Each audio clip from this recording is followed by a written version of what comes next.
Hold on to your... Okay. Hold on to your hats for this one as I throw mine away. I had to do a double take on this the first time I saw it because it's absolutely insane. A spectator picks out a card from the deck that turns out to be completely double backed. And then they're just in such shock because they have no idea what happened. But then you tell the spectator that they can name any card they want. And just like that, not only do the playing cards change back into a normal deck, but the spectator's card changes into whatever they named. No deck switch, no insane sleight of hand, just absolute madness. You'll kill them with this one. Alright yo, so check this out. For today we're going to be using the standard Bicycle Riderback blue playing cards to start out with a brand new deck of cards. And this is how this trick is going to work.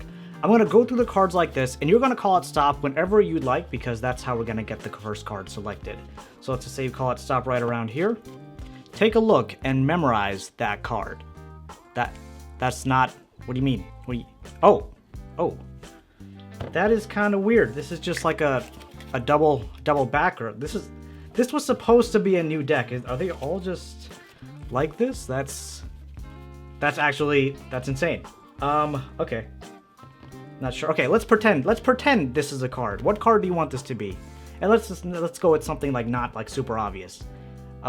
Four of clubs. All right, check this out. We're gonna try this out. I'm gonna lose your card, 4 of clubs. I'm gonna lose it right in the deck like this, and we're just gonna shuffle that all the way in. Lose it in the deck, right? Square everything up. And now, when I give it a cut, I'll cut right to your card, the 4 of... just trust me, that is the 4 of clubs, obviously. Okay, I think the issue is that it's all like, double back. That's why you can't really tell that this is the 4 of clubs. Alright, so every deck comes with a guarantee card, and that guarantee card is usually the Joker. So this time again, I'm going to go through, have you select a second card, but the way that we're going to select the second card, I want you to touch it this time. Right, I just want you to touch the card. Instead of calling out stop, you touch, and we'll see if that makes a difference. So this is supposed to be what? The 4 of clubs. We're gonna really try to change everything up, and we're mainly gonna be trying to find a Joker. So just touch whatever card you want. This card right over here. Okay, perfect. And you know what? We'll leave this card here. And actually, you know what? If you have your hand out like this, I'll take it and rub it right on your hand. And if we take a look, it should change into a Joker. Now, like I said, this is the guarantee Joker. If you take it and you slam it right on top of the deck and spread that deck out, you'll see all the cards will change to have faces once again. And this is where it gets even better, right? Let's say we're doing this now, and we'll give the deck a couple of cuts. Do you remember the name of your card that you selected? The 4 of clubs, right? Check this out. If I give it a rub, flip it over, it is the 4 of clubs. And that's not even the best part, because if you remember, a Joker had gone into this deck that was black and white, and what we're left remaining with is a colored Joker. Boom. What up, crew? It is Magic Monday, and this is your place to learn Magic, master your performance, and captivate audiences. To give you some background on this effect, it's a variation on a trick known as Satisfaction Guaranteed by Daniel Garcia. Okay, a guarantee of what? Say the word. And I guarantee that you will be satisfied, because your satisfaction is our guarantee. We guarantee it. So I adapted this trick to my type of performance and the skill set that I developed because I absolutely loved the premise. Now, before we dive into the tutorial and I share all, make sure you smash that like button and get ready to share with all your friends. Now grab your favorite deck and let's do it. Alright yo, we made it to the tutorial. Now, like I mentioned, premise is exactly the same. A lot of the techniques and handling used for this effect are completely changed, along with a lot of the reveals that are done throughout. So that being said, there are a couple things that you need for this effect. The first thing you need is a double backer card. Either you can make this yourself by sticking 2 cards together, face to face, or you can purchase it. I recommend purchasing. This way you allow your spectator to kind of, feel this card, and that's completely fine. They won't like tear it apart. The other thing you need is a guarantee card. Like I mentioned, this trick is known as Satisfaction Guaranteed, and for most decks, the guarantee card is the Joker. So I like to use the Joker. I think Dan Garcia in his performance uses the Ace of Spades. So feel free to use whatever you like. But I like to use a non-colored and colored Joker just to kind of have that contrast of, wait, all the cards are all double back cards, and I used a guarantee black and white Joker. Then all of a sudden, once everything is complete, now the Joker has suddenly turned to color. So I like to have that contrast, but again, completely up to you. What I would recommend is check out this version of the performance tutorial first. adapt it to how you like to perform. Now that said, this is how the setup goes for how I like to perform. I take the colored joker, put it on the bottom of the deck, facing up, right? So facing the other direction as the rest of the cards. So top down, all the cards are face down, and the last card will be face up on the bottom. Next thing I like to do is a move that's going to be used in this trick is the cull. So I cull most comfortably with the card in the 4th position. So you're going to take the double backer card, put it in the 4th position, and you're going to take the joker and put it in the 5th position. And from here, you're all set up and ready to go. One thing I did not mention is this will be more of an intermediate level effect. So hang on to your hats and let's actually talk about the techniques involved. Now, when you pull the cards right out of the tuck case, you want to tell the spectator we're going to be using a brand new deck. And the reasoning for that is because both of you should be surprised when the cards are all double backers, which of course you know that they are not. But both of you should act surprised. So you take the cards right out of the tuck case, and if you want, I didn't do this in my performance, but if you want, you can give the deck a false cut. So one of my favorite versions of a false cut looks something like this. Very easy to do. Barely anyone ever catches it. I don't think I've ever been caught in person doing that.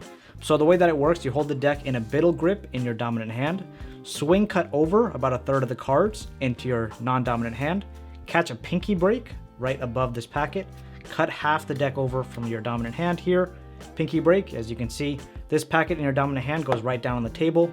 Take everything above the pinky, cut, and cut. So again, up to speed, everything looks pretty cool, and the cards are kept in the exact same order. Now, you've given the deck a false cut. You tell the spectator that from here they need to select a card. So now as you go through, this is where we're going to be doing the cull move, okay? And I don't know if I mentioned it before, but this is more of an intermediate level card trick, so it will require a good amount of practice. Now this is where you do the cull move. And the way that it works, I'll put the link for the tutorial in the on the screen. You can go check it out. The way that it's going to work is as you go through, the reason why we put the card here in the 4th position is because we're going to cull it. So we're going to push over one card, another card, then we're going to push the 3rd and 4th card together as close to 1 as possible. And while I'm doing this, the way that I'm conveying this performance is I'm looking at the spectator and I say, I'm going to go through the cards like this, you're going to call out stop whenever you want.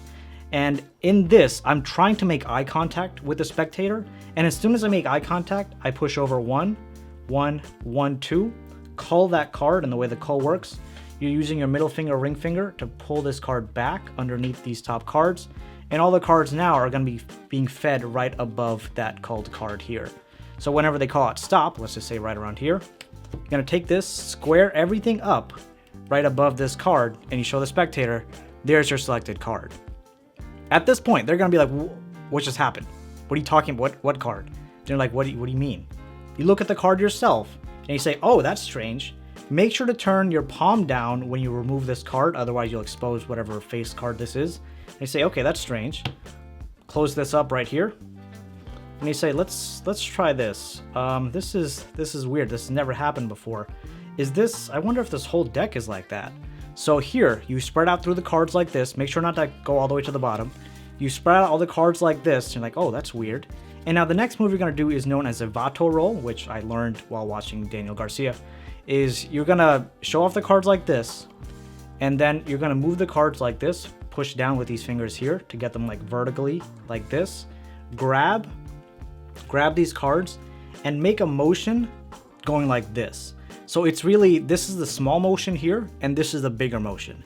Your bigger motion is supposed to cover up the smaller motion. So when you do this, right, you show oh, look at that. All of them are face down this way. And then you do this, grab like this, palm up. And then again, you show, oh, wait, what's going on? All of the cards are like this. That's so weird. I would recommend not doing this more than twice. Otherwise, people may catch on. So that is the Vato roll. That's going to be the selling point of all the cards being, double backer cards. Now you tell the spectator, let's try this out anyway. I want you to name whatever card you want for this card to be. And let's just say they name Ace of Spades just for our easiness sake. So you take this card, put it on top of the deck, and you say, we're going to lose this somewhere in the center, and we're going to try to find your Ace of Spades. And this is where it does require a bit of skill. Let me demonstrate it with this deck here. What you're going to be doing is a false version or a controlled version of the strip cut. So for those of you who aren't aware, strip cut looks something like this. You peel off the top portion of the cards, and you continue peeling that off. So it's kind of like a shuffle, but you're just stripping off the top portion as you're cutting the deck. That's what we want to emulate. Put this back. So what we're going to be doing with our packet is we're going to strip about 1/3 to 1/2 the deck over onto the table. This is again the only double backer card.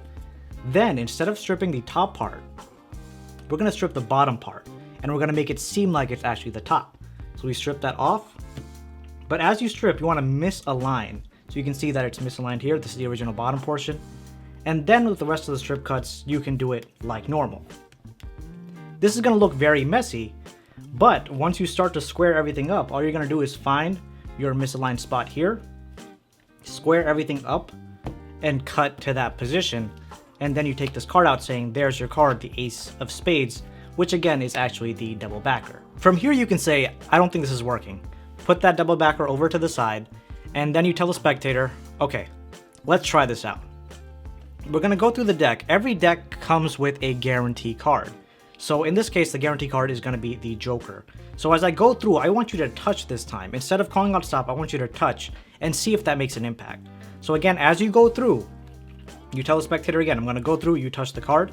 As you go through, same thing, push over 2 cards as 1, call that card over to the back, and this time it's gonna be the Joker. Wherever they call it stop, stop at that position, square everything up, and don't show this card yet. You wanna just put it down on the table, put this back on top of the deck, and then you tell them, you know what, let's try this. You grab this card, as you grab the Joker, you turn this deck face down. So now, the face down card is, the card that's reversed, and all the cards are face up. And this is what's really gonna give a big impact later on. You tell a spectator to hold out their hand, rub this card on their hand, do the reveal, and say, whoa, there's the guaranteed Joker. That's perfect. This means I can guarantee, slam it down on the deck, I can guarantee when this is slammed on the deck, now you're gonna do a ribbon spread. So you spread out all those cards. I'd recommend when you spread them out, make sure you can kind of see where all the cards are. When you spread all these cards out, you'll see that they're all lined up. Make sure that you do not spread extra so that the double backer does not get exposed. So when you're spreading these cards out, spread them out like this, make sure that card doesn't get exposed.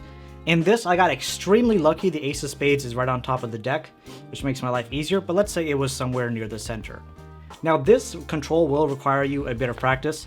I actually taught this control on my Patreon, so I'll put the link in the description. You can go check it out if you'd like. But the way that this control is going to work, so you see here we have the ace of spades in the center of the deck. Hopefully you can see that. But now what you're going to do is this is a bigger motion covering up a smaller motion. That's what's happening here. You're spreading out all those cards, and at this point they're wowed, like, wow, these were all double backers, now they suddenly have faces. As you go to square everything up, you first spot whatever card they stated in the beginning, which in this case, for demonstration purposes, we said ace of spades.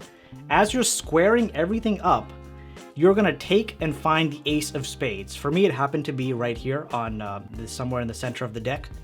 You're gonna square everything up. As you're squaring up, when you get to the card before the ace of spades, which in this case is the 9 of spades, pull that 9 of spades down like this. You can see it's slightly exposed here. And then square everything up, and then put the cards over to the side. Your hand and wrist should be covering up this card being stuck out here. And again, you come here, close like this. As you're squaring everything up, grab a break underneath that 9 of spades. Right, so grab a break right underneath. Give the deck a cut at that position. And now that'll automatically control the ace of spades right to the top of the deck. Now, of course, the spectator doesn't know you've done any of that. All you're gonna do is grab a break right underneath that ace of spades. You can either do a pinky count, or you can push over, grab a break, however you wanna do, grab a break.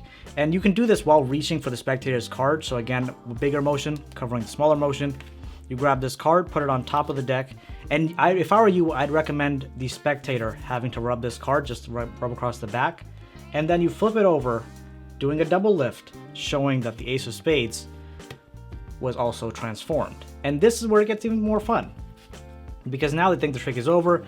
You spread everything out and you show, wait, there's one card that's face up. If you remember, the guaranteed Joker was black and white, but now it's transformed to color. And that's satisfaction guaranteed. Hope you loved that effect as much as I did, because it's just so much fun to perform, and it completely messes with the spectator's perception of life. For more card tricks, you can check out this video right over here, and if not, make sure you practice this one. It's good. A huge shout out to all my Patreon producers, and thank you, love you, see you soon.